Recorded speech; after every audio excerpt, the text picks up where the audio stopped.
My name is Doug Paauw, and I am a professor of medicine at the University of Washington School of Medicine, and I work in the Department of Medicine Division of General Internal Medicine.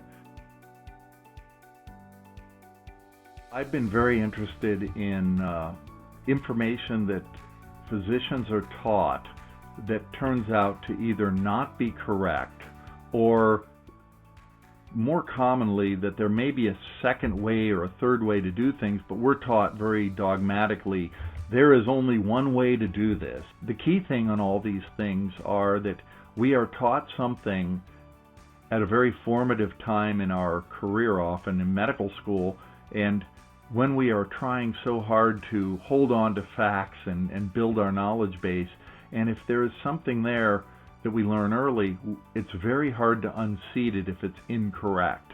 And over time, we get so much more medical knowledge that we have to incorporate, and sometimes those early things we learn turn out not to be correct, or they turn out to be another way. So that's what I define as a medical myth. One of the oldest ones out there, and I think most physicians now realize that there is another way here, is the whole issue of vitamin B12 absorption. That patients with pernicious anemia, the idea there is that the body doesn't make intrinsic factor, and that the vitamin B12 in the diet can't be absorbed, and they get deficient in it. And so if you can't absorb it, then the way you get it is you get a shot of B12. And I think that people, the public knows for many years people were given shots of B12 for energy, or shots of B12 to help this or that. It all came from the idea that patients who are anemic because they didn't have enough B12, because B12 is so important in red blood cell formation, those patients who were anemic, if they got a shot of B12, they'd suddenly get all this energy. So the teaching always was, if you can't absorb it, you got to give it by injection. Well, back in the 1960s, so that's 60 years ago, 65 years ago, studies were done that showed that if you give enough oral B12, it's well absorbed, and patients can normalize their B12 levels so they don't need B12 shots. So this is something that I think many physicians are aware of, but that's an example of knowledge changed from initially feeling we had to give shots to realizing that people can absorb oral B12, and it's been proven, but it still hasn't become the standard of care.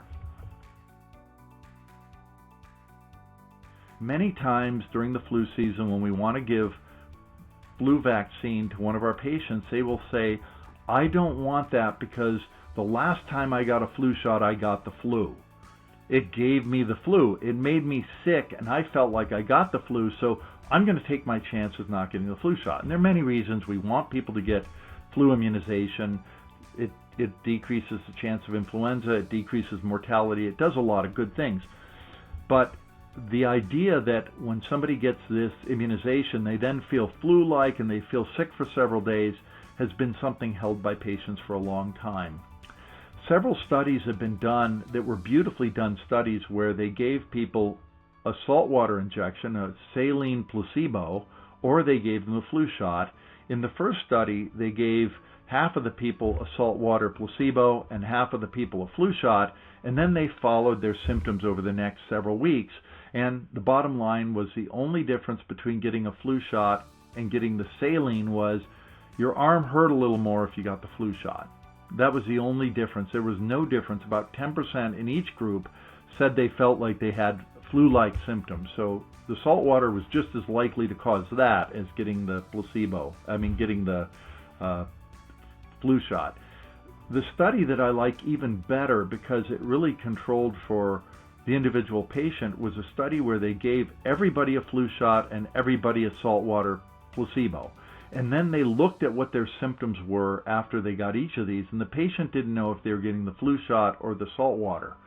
And they found absolutely no difference in flu-like symptoms between getting a saltwater injection or the flu vaccine. The only difference, again, was when they got the flu vaccine, their arm hurt for about a day. Whereas with the saltwater placebo, they didn't have as much arm pain. But there really was no flu-like or getting the flu from it or feeling flu-ish. at a higher rate by getting the influenza vaccine.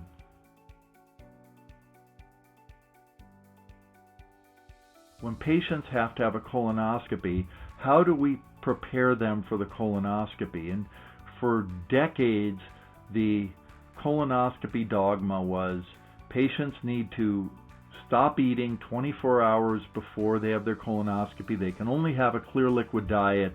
They need to have sort of a changed diet for a few days before that. And then they have to drink a gallon of this ghastly stuff, Go Lightly, which is a laxative to clean out the colon. And it's a huge volume. I mean, a gallon of anything is hard. Even if it's something you like, it's hard to drink. And that's what we need to give to clean out the bowel. And there has been lots of data to show that's not correct. There are easier ways on patients than making them starve for several days and then have them drink a gallon of sort of salty, awful tasting stuff. So individuals can eat a low residual diet, and in the studies, the outcome was better in the people with low residual diet. They had cleaner colons. They actually were also more likely to want to repeat a colonoscopy in the future. No surprise. If you don't starve people for 24 hours, they're going to be more likely to do it again. So many studies, meta-analyses show low residual diets are at least as good as a clear liquid diet. Maybe they're even a little bit better. If you have to suture fingers, or if you have to do any kind of injections in the fingers, that you must at all times and in all circumstances avoid giving epinephrine along with your anesthetic. And the reason for that was the thought that epinephrine can cause vasoconstriction. It can cause small vessels to constrict. And that's a good thing when you're trying to suture up a finger, because the finger is a very bloody area. There's great blood supply to the hand. And if you can decrease the blood flow a little bit, it's going to be easier to suture it. But the concern was always that you will knock off small vessels and there won't be enough blood flow to the finger, and you might get gangrene in that finger, so you should never do this in fingers or toes. And this has been in many, many emergency medicine textbooks. This was certainly what I was taught on my emergency medicine clerkship. But there is one controlled study where they looked at giving epinephrine with lidocaine compared to lidocaine alone, and in that small controlled study, patients who got the lidocaine with epinephrine did better. They had less complications, they had less bleeding, and they did better. Now, we never change medical practice based on one study. That doesn't make sense. But interestingly, our podiatrists and our hand surgeons have known this for years, that lidocaine with epinephrine was safe to give in hand surgery. And there was a very nice study done about 15 years ago that showed that in 4 hand surgery practices encompassing over 3,000 patients where they used lidocaine with epinephrine, they had 0 complications. They had no problems with ischemia. So our professionals who specialize in this are using this. We should be able to use it potentially in the emergency room setting when we're suturing. Our podiatrists also have lots of literature that support the use of using it in podiatry. The one caveat here is individuals who already have trouble with blood flow to their hands and ischemic disease, either Raynaud's disease or atherosclerotic disease that's known in the hands or feet.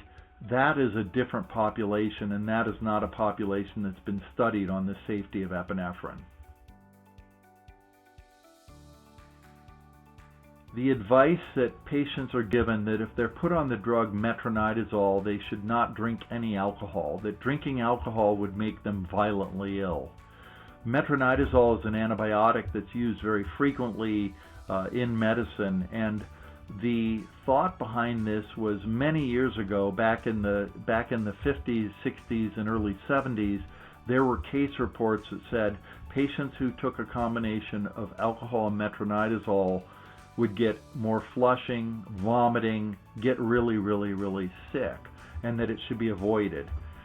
This was based on information that were in textbooks from the 40s, 50s, 60s, and still to this day remain in textbooks, saying there was a potential interaction between metronidazole and alcohol that would cause this kind of a reaction, so that when physicians saw people who were taking the two drugs together and throwing up and sweating and feeling awful, they reported it to medical journals, and those were case reports, and those were accepted as the truth. There's one small study that looked at this, and they found 12 medical students that when they were paid money and given alcohol, they were very happy about that.